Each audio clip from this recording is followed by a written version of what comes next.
Okay, thank you so much for watching. Today we're gonna talk about how trauma works in middle childhood. Today we're gonna um, check some points, really important points in middle childhood, which is the developmental stage between 6 to 12 years old.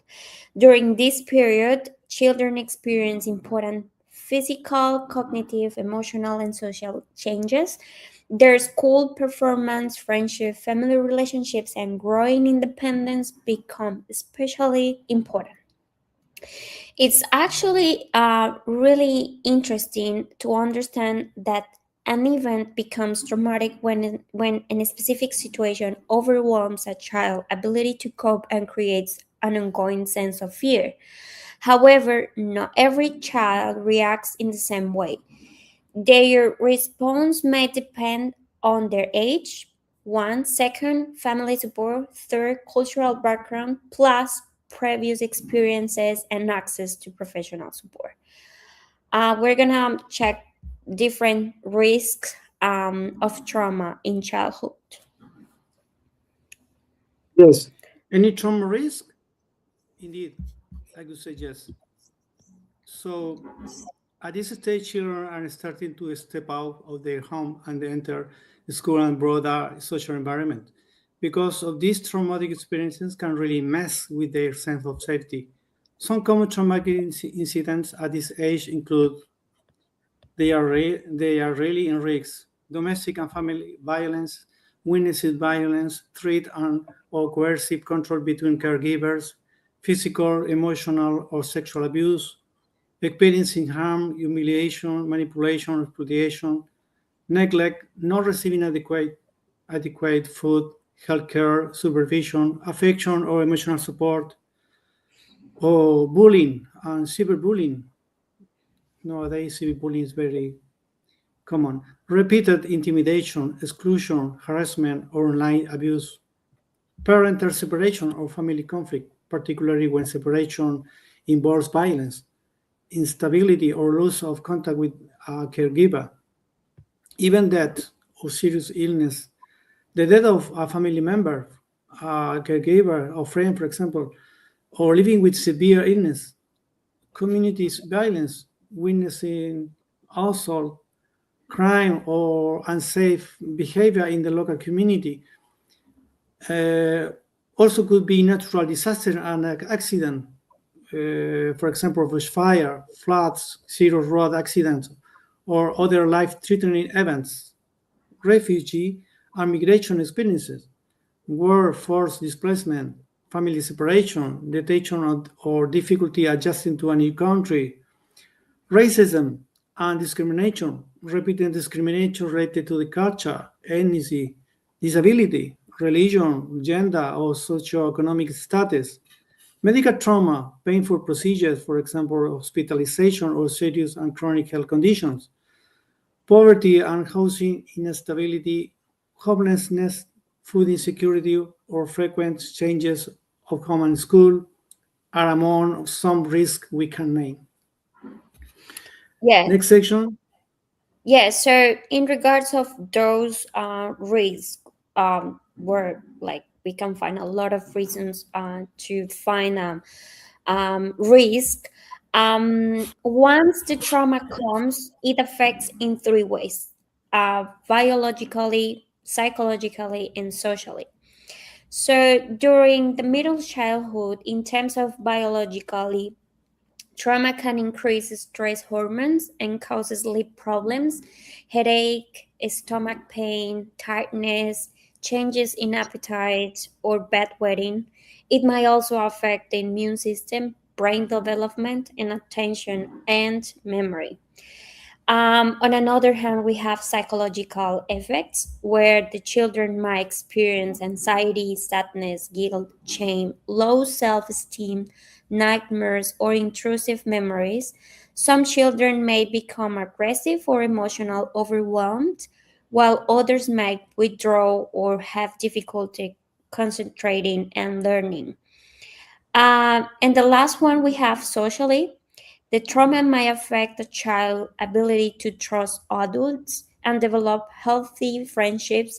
They might also experience conflict with peers, social isolation, bullying, poor school attendance or declining academic performance.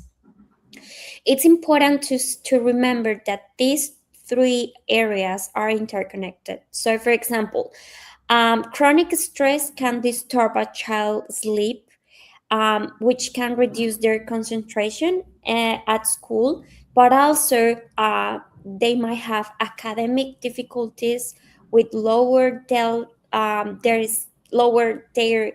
self-esteem, and also can create conflict with classmates or teachers.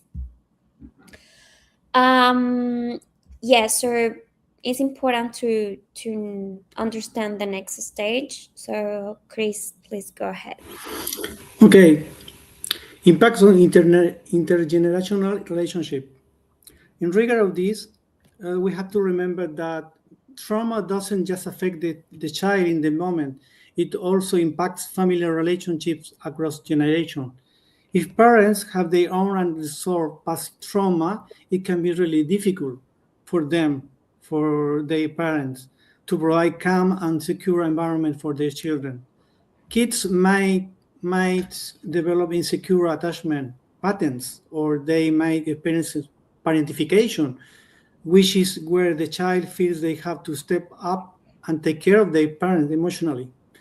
If community services don't step in to support this family, these unhealthy stress responses and damaged relationships can easily repeat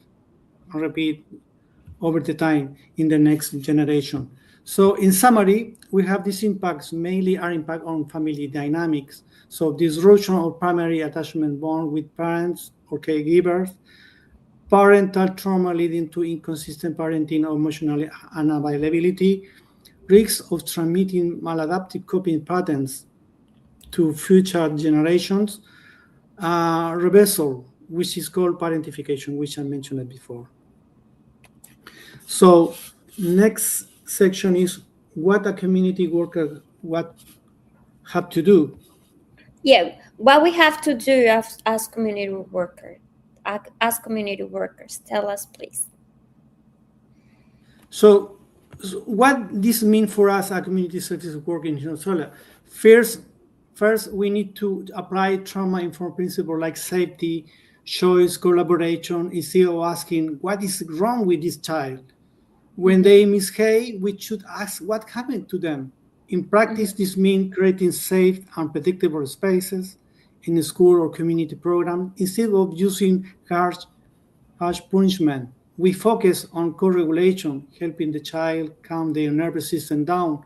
In Australia, our job in the future as a professional is also to connect family with local resources like child and family support services to help build a strong safety net.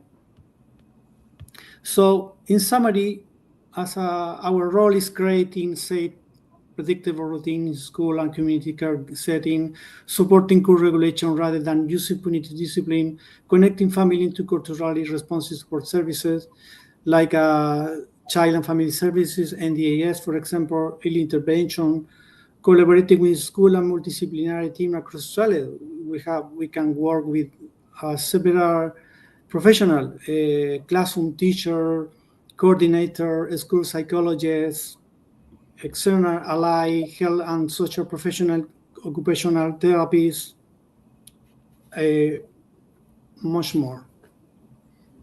Yeah, so that was basically what we have to do if we have any case with a kid, I don't know, maybe with a kid with trauma in this stage of life. I also want to add to our presentation that it's important to understand what the experts say about this stage. So, according with Eric Erickson's psychosocial theory, children at this stage experience the conflict of industry versus inferiority. This means they need opportunities to learn new skills, achieve goals, and feel capable, But at the same time, trauma can interrupt this process and may cause children to feel powerless, incapable, or different from their peers. So at this point, we need to encourage them to think they can do whatever they're doing and they're capable and smart. And yes, basically support them at this stage if they have any kind of situation. To conclude, trauma during middle childhood can affect a child's physical regulation, emotional development, learning, relationships, and growing sense of competence. However, experiencing trauma does not determine a child's future. With safe and supportive relationships, stable routines, early intervention, and culturally responsive support, children can strengthen their resilience, recover from traumatic experiences, and continue developing positively. So it means they can grow even with this kind of traumas. So that was basically our presentation. So thank you so much for watching, and we will see you Thank in you the for next. listening. Thank you for Thank you for listening. listening. Bye.